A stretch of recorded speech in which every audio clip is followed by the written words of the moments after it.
Gentlemen, I want to show you guys another quick hack for these cam and crank seals. Check out these seal installers I got from my buddy Cody Graham.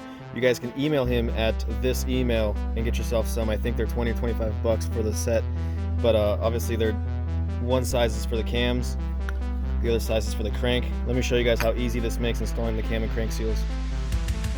So here we have our new cam seal. It's we'll lubricate it easily, just a little bit. Get it started.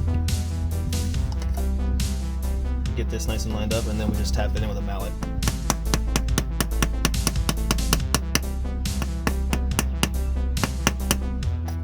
There it is. You basically just want it to sit flush with the machined faces here.